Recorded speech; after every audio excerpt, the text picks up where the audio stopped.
Oh, honey, you must be lost. Economy is that way. That's what I heard before the door to first class even closed, before my daughter could finish marveling at the space, before any of us had taken a breath that didn't taste like someone else's assumption. And yeah, that happened at 35,000 feet, where people think clouds can hide everything ugly on the ground, but somehow make it sharper up here. You know what I mean. Let me back up a sec.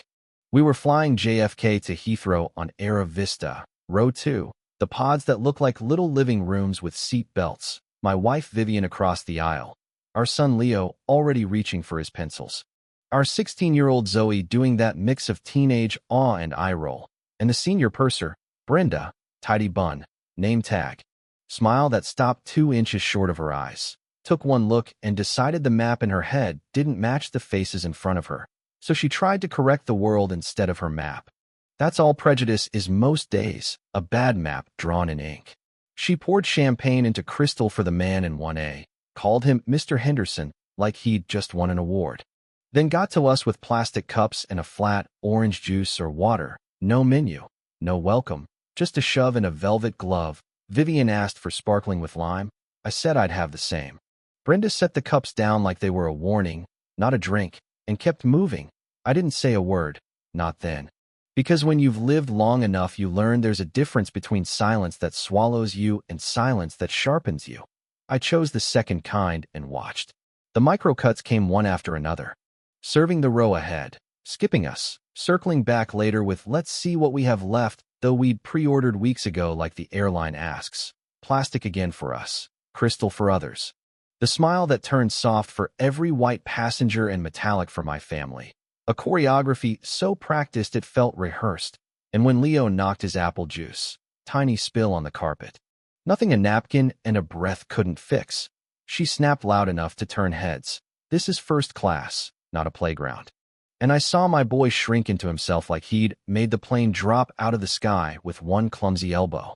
Vivian's voice came low and steady, the kind of steady you only get after years of swallowing. Gee, things you should have been able to spit out. You will not speak to my son in that tone again. And the cabin went quiet in that way it does when people love drama, but don't want to be seen loving it. And Brenda, powered by the counterfeit battery of authority, muttered just loud enough. Something about points and not knowing how to act. And there it was, the whole story, told in 10 careless words and a crooked smile. Here's the part one haven't told you. Air Vista belongs to Pantheon Transportation, which is part of Monroe Equity Group, which is, well, ours. The ink was still drying. Most frontline crew hadn't read past the second memo. And I don't wear a crown. I don't travel with an entourage. I don't need 100 people to tell me which way is the jet bridge. I prefer quiet, because quiet lets you see the system. And the system is where real change lives or dies. Chloe, younger attendant, eyes like she'd still chosen kindness on purpose, not because a handbook told her to, slipped us real menus. Whispered an apology that wasn't performative, just human, and for a while I let her humanity be the only course correction we needed, but then Brenda lied about the sea base to my wife's face. Pretended the pre-order system glitched when we all know it doesn't, and something inside me clicked from vacation mode to audit mode, not of a person, but of a pressure point.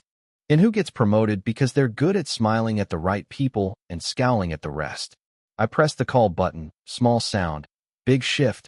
Brenda came back with that brittle smile. And I asked about her tenure. 18 years. So you were here back when we were Atlantic Blue before the rebrand. She blinked, recalculating. Must have been a ride during the seniority integration. Another blink. Then I mentioned Module 4B, the internal service standard training.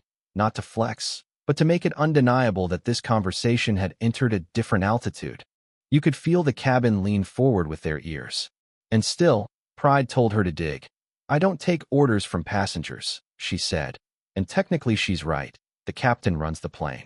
Not me. So I asked to speak to him. Calm, clear. Please let Captain Miller know that David Monroe of Monroe Equity Group requests a word about a Code Red personnel issue. Code Red is a phrase that doesn't belong to social media. It belongs to binders and checklists and men and women who carry the weight of 1,000 small decisions. And Brenda made that walk past the galley that feels like a mile when the ground has given way under your feet. We landed under a sky the color of old pewter. Vivian listened. She's better than I am at hearing spin and asking for spine. And she laid out the terms in that cool, surgical way of hers. Termination for cause handled properly, not vengefully. Reporting lines that don't loop back to the same people who failed you the first time. Oversight that reports to ownership, not optics. Here's your twist if you need one. Chloe got a letter 2 weeks later. I saw the scan. A promotion to purser ahead of schedule, because leadership finally recognized that courage at 28 in row 2 is worth more than seniority at 48 with a sharp tongue. She was asked to sit on the first Apex advisory panel, so the policy didn't float 10,000 feet above the aisle where the harm happens. And no, we didn't blast any of this online. We didn't need a weekend of dopamine and hashtags. We needed a decade of better flights for families who will never know our names. What happened to Brenda, I learned in the HR summary, was termination for cause. Benefits impacted the way policy says they are when you disgrace the uniform. And I'm not telling you this part so you can cheer at someone else's crash. I'm telling you because the lesson isn't that cruelty gets punished. Sometimes it doesn't. The lesson is that systems absorb what they tolerate. And leaders are responsible for raising the temperature on what a culture refuses to normalize. Otherwise, you're just rearranging service carts while the engine coughs. That night in London, we ate late. Small place off a quiet street where the waiters know when to appear and when to vanish. Zoe admitted she'd wanted to post the whole thing. Let the internet do its thing. Going viral lasts a weekend, I told her. Changing a company lasts for years. Leo asked if we won.